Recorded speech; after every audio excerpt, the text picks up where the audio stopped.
প্রত্যাশার চাকরি না পাওয়া তরুণদের প্রতীক যেন এখন আবু বকর। এক রাশ হতাশা নিয়ে তারা ঘুরছে দাঁড়ে দাঁড়ে। মাস্টার্স পাস প্রায় 7,65,000-এর মধ্যে 30%ই বেকার। দেশে বাড়ছে উচ্চশিক্ষিত বেকারের সংখ্যা। পরিসংখ্যান ব্যুরোর তথ্যে দেশের মোট বেকার প্রায় 26 লাখ, যার মধ্যে বেশিরভাগই উচ্চশিক্ষিত। দেশে কোনো ফিউচার নাই, এটা বাংলাদেশে আসলে হচ্ছে না। চাকরি এখানে হচ্ছে না। তো একটা সেফটি তো সবাই খুঁজে।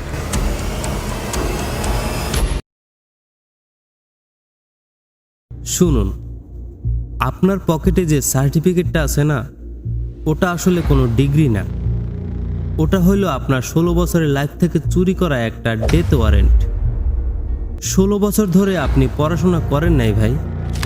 16 বছর ধরে আপনার সাথে জালিয়াতি করা হয়েছে। আব্বা আম্মা লাখ লাখ টাকা আর আপনার জীবনের সেরা সময়গুলা এই সিস্টেম ডাকাতি করে নিয়ে গেছে। বিনিময়ে আপনার হাতে এক টুকরা রঙিন কাগজ ধরায় দিয়া বলতেছে, যাও এবার রাস্তায় গিয়া ভিক্ষা করো। এর চেয়ে বড় বাস আপনার জীবনে আর কি বা হতে পারে। বই খুললেই মাথা নষ্ট।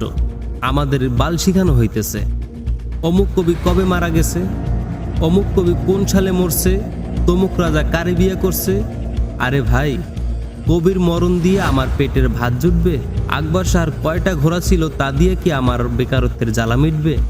আমাদের শেখানো হয় কে কবে মারা গেছে, কিন্তু শেখানো হয় না 2016 সালে এই দুনিয়ায় আমি কেমনে বাচ্চা থাকব। আমাদের শেখানো হয় 1000 বছর আগের ফালতু ইতিহাস, কিন্তু শেখানো হয় না ফ্রিল্যান্সিং কি, এআই কি, বা কেমনে একটা ব্যবসা শুরু করতে হয়। এই শিক্ষা ব্যবস্থা আসলে কোনো পড়ালেখা না, এটা হলো একটা মগজ ধোলাইয়ের ডাস্টবিন, যেখানে শুধু ময়লা ভরা হয়, কিন্তু কাজের সময় একটা স্ক্রুড্রাইভার চালানোর বুদ্ধিও মাথায় আসে না। লর্ড মেকলে নামের এক ব্রিটিশ শয়তান এই সিস্টেম বানাইয়ে দিয়া গেছিল, যাতে আমরা সারা জীবন তাদের কেরানি হইয়া থাকি। ব্রিটিশরা গেছে 200 বছর আগে, কিন্তু আমরা আজও ওগো বানানো সেই গোলামির শিকল গলার মধ্যে ঝুলাইয়া রাখছি। আজও আমাদের স্কুলে প্রশ্ন করলে থাপ্পড় খাইতে হয়। আজও আমাদের শেখানো হয় বই গিলো আর পরীক্ষার হলে গিয়ে বমি করো। আমরা কি মানুষ নাকি ব্রিটিশ গো রাইখা যাওয়া সেই কেরানি, যারা জিপিএ 5 পাইয়া মনে করেন রাজা হইয়া গেছেন? তারা আসলে এই যুগের সবচেয়ে বড় বলদ। এই সিস্টেম আপনার মেরুদণ্ড দেয়নি, শুধু মাথা নত করার ট্রেনিং দিয়েছে। 16 বছর পড়াশোনা শেষ কইরা যখন জুতার তলা ক্ষয় কইরা ইন্টারভিউ দিতে যান, তখন ওরা কি জিগায় আপনি কাজ পারেন কিনা? তখন আপনার ওই কবির জন্মসাল কি আপনারে বাঁচাইতে পারে না। বাবার পেনশনের টাকা শেষ, মায়ের শেষ গয়নাটা বন্ধক দিয়ে আপনাকে মাস্টার্স করাইছে। বিনিময়ে আপনি কি পাইছেন? একটা বেকার তকমা। এই দোষ আপনার না ভাই, এই দোষ এই হারামজাদা শিক্ষা ব্যবস্থার। তারা আপনারে আকাশে ওরা স্বপ্ন দেখাইছে, কিন্তু আপনার ডানা দুইটা আগে কাইটা রাখছে। আমরা একদল শিক্ষিত জম্বি, যারা মাস্টার্স পাসের সার্টিফিকেট দিয়া একটা বাদাম বেচ্চাও খাইতে পারি না।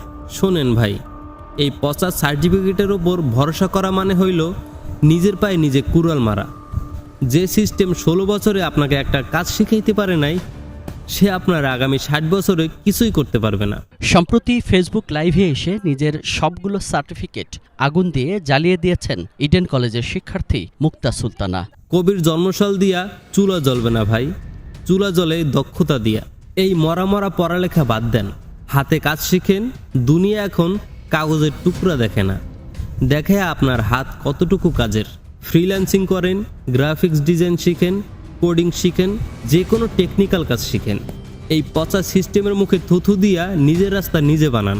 হয় এই দাসের কারখানা থেকে বাইর হন, না হয় সারা জীবন এই সার্টিফিকেট জঞ্জাল হইয়াই ধুইকা ধুইকা মরেন।